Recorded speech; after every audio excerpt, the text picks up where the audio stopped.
Hello and welcome back to another wellness discussion with Flex. I'm Henriette Lamprecht, your presenter for Flex, and with me in the studio is senior journalist Henriette Lamprecht. Now, she worked on the Medical Focus edition. Henriette, thank you for joining me in the studio. Thank you, Jeanette. It's an honor. Awesome.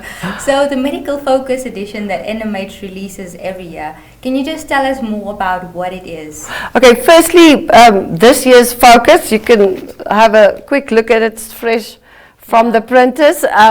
It comes out on Tuesday, the 22nd of September. It's an annual supplement that we do, and it focuses solely on our medical sector in the country, private, state, but everything medical related. Everything medical related, yes. In Namibia. Yes, in Namibia, of course, yeah. And what can we expect from the Medical Focus this year? What are the highlights? Jeanette, this year I took a very deliberate decision to focus on guiding people. It's been a bad year for a lot of us, and things like stress and anxiety and fear. There's a lot of that in the community and ourselves as well. COVID-19 affected us all quite deeply. So in the past, what I normally did was focus holistically on mind, body and soul. So it's still the same principle, but this year is it's like a guide. You will have a guide to, if you experience fear, if you experience trauma, what is available and what you can do to accommodate this and to start anew and become more resilient. So that's basically the difference this year, yeah. Yeah, so then there's more focusing on the health, the soul of the people. Of the soul of the people, but of course the soul affects the body, so it's all interlinked, yes. Okay. And what are the challenges that you faced while you were gathering stories for the focus? Yes, it's always a bit of a challenge because you do it as part of your normal job, but I wouldn't really call it a challenge, but what was different is we were in lockdown. Yeah. And so COVID was ever present in people's minds. So where I would go and interview somebody either at home or at their place of work. Yeah. People now prefer to do it telephonically or via email. But the thing is also with COVID this year is everything is online. Yes. So I didn't really struggle. I had videos that, because people know that's the only way to reach out now, and they already did that. So it was a challenge, but not so much. Not so much of a yeah. challenge. Okay, that's awesome that you got to finish everything. Eventually, yes, yes. Okay. But yeah, we will just end here for a quick break then, and then we'll come back, and then you can tell us more about the stories that we can look out for in the Medical Focus. Awesome.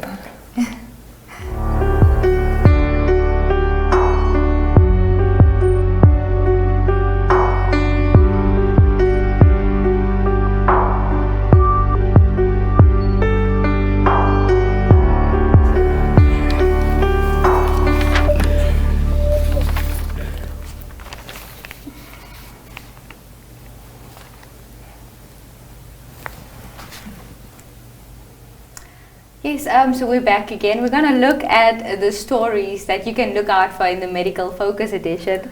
We're going to start with one of the stories going back to the basics that you wrote about plastic pollution. Can you just tell us how this actually affects our health? Yes, thank you, Jeanette. Basically, this story was as a reminder what you as an individual can do to start to change your life. So it starts with plastics. It starts with when you buy, most of our stuff is packaged in plastic.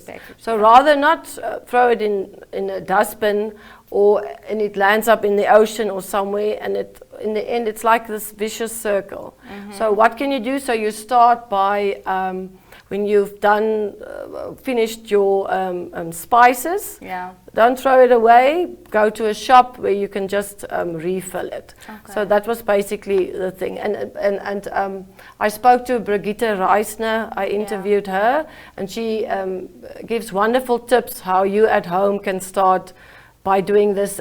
She explained how you can start by not buying, I don't know how many shampoos you have in your cabinet, but finishing all your products and refill, or just the refilling. Yeah. And Bridget Reisner is the owner of the Zero Waste store. Yes. Okay. She, Brigitte actually explained that a lot of people are eager because, of course, it's an investment for the environment and the future, and it's for the next generation. Yeah. But people tend to become overwhelmed, but you start small. Like, for instance, start with your spices and finish your shampoo. Just reuse the bottles then. Just reuse the bottles, awesome. True. Yeah, and then one of the other photos or one of the other stories that you also wrote was about Erna Miller and the way she hiked, not just in Namibia, but in other countries as well. Can you also just tell us how she used hiking to focus on her inner health, basically? Yeah. That's one of the nicest things for me personally about the medical supplement is the people that you meet and that inspire you. Now, Erma Miller, she's a grandmother. She's in her 60s. She's part of a group of women between 56 up to 70. A lot of these women had cancer and depression, and it's just the way she uses hiking and that community of a group of friends to go through life. She's very spiritual and religious, and she feels nature is a church, and it's inspirational for me because I asked her, but how do you start? Because that's also part of this supplement being a guide. What can I do? And people always think, no, you need money, you don't need anything to start walking or hiking. Just take that first step. So it's very inspirational.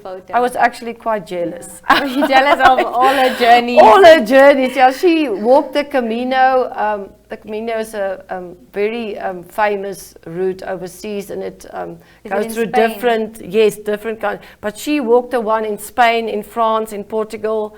One of them she actually did, and I think it was, she said 4,000 kilometers over 2 months. And yes, the people that she met, she told me about this 86-year-old man that she walked with. And where she, which is now, of course, she's much younger than him, she walked 40 to 60 kilometers per day. He walked 10 kilometers a day. But the thing is, he did it. He did it. I mean, how many of us can walk 10 kilometers per day, and we're younger than him? Yes, walk to the bathroom and back. We just walk to the fridge and back again. That's true. Okay. Well, there's also a very interesting title of one of your stories, Wacky, Weird and Healthy. Yeah. And is it Elarice Bergman? Bergman, yes. The kombucha tea. Kombucha tea. So I've heard about kombucha before, but then somebody recommended I speak to Elarice. It's an awesome story, and I just want to admit I'm now also a kombucha addict. Okay. So basically, it is sweet tea. The tradition goes back really thousands of years, but to put it in, and it's got a lot of vitamins, amino acids and antioxidants, so it's very good for you. So it's basically to lift your immune system.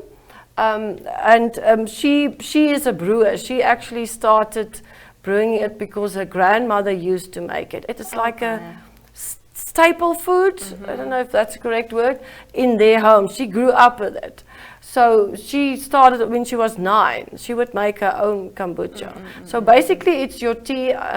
I'm explaining it now very, very simple. It's not that simple, but please read the supplement.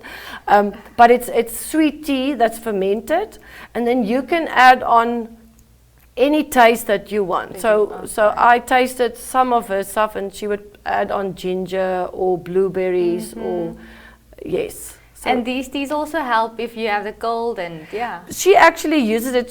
She's got a small little girl, and she drinks it, the little girl now, as normal cold drink. She doesn't drink any soft drinks. But she also said when she feels a cold coming in, she would just up the ginger or whatever, and yes, yeah, so it's very beneficial. And she actually cleans wounds. Please just know, I'm not a doctor. That's what she does, and she says it works. Okay. Yeah. Where is she located in Namibia? She's in Windhoek.